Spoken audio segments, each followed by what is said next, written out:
Hi friends, Hindu పురాణాలలో మరియు ప్రపంచంలో అనేక దేశాలలో ఇచ్ఛాధార నాగులనేవి ఉన్నాయని, వాటి యొక్క ఉనికి గురించి అనేక విధాలుగా అనేక దేశ చరిత్ర పుటలలో రాయబడి ఉన్నాయి.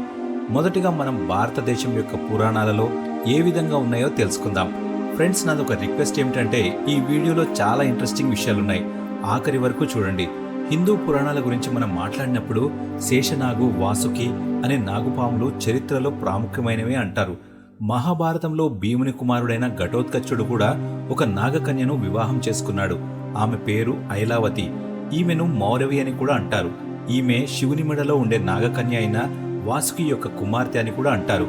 అయితే మహాపరాక్రమవంతుడైన భీముని కుమారుడు ఘటోత్కచుడు ఈ మౌరవి అని పిలువబడే ఐలావతిని పెళ్లి చేసుకుంటాడు. అయితే ఫ్రెండ్స్, ఈ ఘటోత్కచుడు మౌరవి అని పిలువబడే ఐలావతిని ఏ విధంగా పెళ్లి చేసుకున్నాడో మనం ఇప్పుడు చూద్దాం. ఈ ఐలావతి ఒక తప్పు కారణంగా శివుని భార్య అయిన పార్వతీ శాపం పెట్టిన కారణంగా పాతాళానికి పంపబడుతుంది. అక్కడ ఆమె ఎవరైతే నా ప్రశ్నలన్నింటికి జవాబులు చెప్తారో వారిని మాత్రమే పెళ్లి చేసుకుంటానని అంటుంది. ఎవరైతే నా ప్రశ్నలకు జవాబులు చెప్పరో వారిని చంపేస్తానని అంటుంది. అలాగే జవాబులు చెప్పని ఎంతో మందిని చంపేసింది. అప్పుడు ఘటోత్కచుడు వెళ్లి ఆమె ప్రశ్నలన్నిటికీ జవాబు చెప్పి ఆమెను ఓడించి పెళ్లి చేసుకుంటాడు. వీరిద్దరూ మహాభారతంలోని కురుక్షేత్ర యుద్ధంలో తలుచుకుంటే ఒక్క క్షణంలో అందరినీ చంపేంత పరాక్రమవంతుడైన బార్బరీకుణ్ణి కంటారు. ఫ్రెండ్స్, అదేవిధంగా పాండవులలో పరాక్రమవంతుడైన అర్జునుడు కూడా ఒక నాగకన్యను వివాహం చేసుకుంటాడు. ఈ కథ కూడా చాలా ఇంట్రెస్టింగ్ గా ఉంటుంది, చూడండి. అర్జునుడు ఉలూపి అనే నాగకన్యను ఎలా పెళ్లి చేసుకున్నాడో ఇప్పుడు మనం చూద్దాం. మహాభారతంలో అర్జునుడు ఇంద్రప్రస్థానం నుండి 12 సంవత్సరాలు వనవాసం వెళ్ళినప్పుడు ఒకరోజు ఉదయం నదిలో స్నానం చేయుచుండగా ఉలూపి అనే నాగకన్య అర్జునుని కాళ్ళను పట్టుకుని లోపలికి లాక్కొని తన నాగలోకానికి తీసుకువెళ్లి నన్ను వివాహం చేసుకోవాలని కోరుతుంది.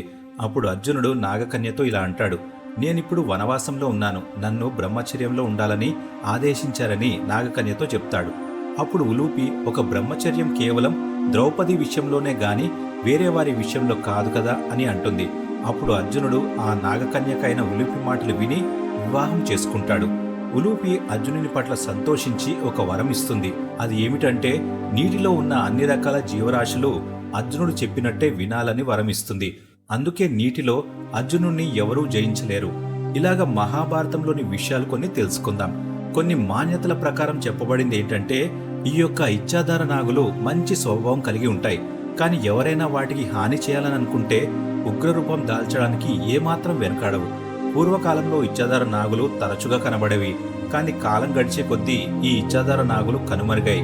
అందుకే చాలా మంది ఇచ్ఛాధార నాగులు భూమిపై జీవించాయంటే నమ్మరు. కానీ మన ధర్మ గ్రంథాలలో చెప్పిన దాని ప్రకారం చూసినట్లయితే ఇచ్ఛాధార నాగులు భూమి ఉపరితలంపైనే జీవించేవి. ఆ క్రమంలో భూమిపై వీటి సంఖ్య పెద్ద మొత్తంలో పెరిగిపోయింది. ఇతర జీవులకు స్వేచ్ఛ ఉండకుండా పోయింది. అప్పుడు బ్రహ్మదేవుడు పాతాళలోకం వెళ్లి జీవించాలని వాటికి ఆదేశించాడు. హిందూ పురాణ శాస్త్రంలో కూడా 7 వేర్వేరు లోకాలున్నాయని తెలుపబడింది. ఇందులో ఒకటి పాతాళం. ఈ పాతాళం స్వర్గలోకానికి ఏమాత్రం తీసిపోదు. ఈ పాతాళలోకంలోనే ఈ ఇచ్ఛాధారి నాగులు నేటి వరకు జీవించి ఉన్నాయని అంటారు. మరియు ఎన్నో రకాల సుగంధ ద్రవ్యాలు ఇందులో నిక్షిప్తమై ఉంటాయి. ఈ లోకంలో ఇచ్ఛాధారి నాగులతో పాటు ద్రవ్య కన్యలు కూడా ఉంటారు. ఈ కన్యలు అప్సరసల కంటే ఏమాత్రం తీసిపోరు. ఈ పాతాళంలో సూర్యకాంతి ఉండదు గనక నాగకన్యలు నాగమణులతో ప్రకాశింపజేస్తాయి. అయితే ఫ్రెండ్స్, ఈ నాగమణి ఎలా పుడుతుందనే విషయం కూడా ఇప్పుడు మనం తెలుసుకుందాం. ఏ నాగుపాము అయితే 100 సంవత్సరాలు జీవించి ఉంటుందో దానికి నాగమణి తయారు చేసుకునే శక్తి వస్తుందని, ఈ ప్రపంచంలోనే అతి శక్తివంతమైన మణులలో ఈ నాగమణి ఒకటిగా చెప్పారు. నాగమణి ద్వారా తన రూపం మార్చుకునే శక్తిని పొందుతాయి. వీటిని ఇచ్ఛాధార నాగులని కూడా పిలుస్తారు. హిందూ పురాణ శాస్త్రమే కాకుండా గ్రీకు పురాణ శాస్త్రంలో కూడా చెప్పబడింది. మనం ఇప్పుడు గ్రీకు పురాణ శాస్త్రంలో చెప్పబడిన కొన్ని విషయాలు తెలుసుకుందాం. ఈ నాగులను మరణం లేని ఇమ్మోర్టల్స్ గా పిలుస్తారు. మరియు చైనా జానపద కథలలో కూడా ఈ ప్రస్తావన ఉండడం జరిగింది. ఫ్రెండ్స్, ఇప్పుడు మనం చైనాలో ఉన్న ఇచ్ఛాధార నాగుల గురించి తెలుసుకుందాం. ఇవి దట్టమైన అడవులలో మరియు ఒక నిర్దిష్టమైన ప్రాంతాలలో జీవిస్తూ ఉంటాయట. కొన్ని వందల ఏండ్లు తపస్సు చేసిన తర్వాత అందమైన స్త్రీలాగా మారతాయి. ఇవి పైభాగము స్త్రీలాగా, క్రింది భాగము అందమైన సర్పములాగా ఉంటాయి. పగటిపూట అమ్మాయి రూపంలో మారి మనుషులను ఆకర్షించి తర్వాత వారిని అతి క్రూరంగా చంపేస్తాయి. ఈ రీతిగా పురాణ గాథల్లో అనగా హిందూ పురాణ శాస్త్రంలో కావచ్చు, గ్రీకు పురాణ శాస్త్రంలో కావచ్చు, చైనా యొక్క పురాణ శాస్త్రంలో కావచ్చు, మరియు బౌద్ధ మత చరిత్రలో కూడా కావచ్చు. ఈ రీతిగా నాగకన్యల గురించి మరియు ఇచ్చాదార నాగుల గురించి ఎన్నో విషయాలు చెప్పబడ్డాయి. ఫ్రెండ్స్, ఈ వీడియో మీకు నచ్చిందని అనుకుంటున్నాను. నచ్చినట్టయితే లైక్ చేయండి, షేర్ చేయండి మరియు మా ఛానల్ని సబ్స్క్రైబ్ చేసుకోండి. ఇలాంటి ఇంట్రెస్టింగ్ వీడియోలతో మళ్ళీ కలుసుకుందాం. ధన్యవాదాలు.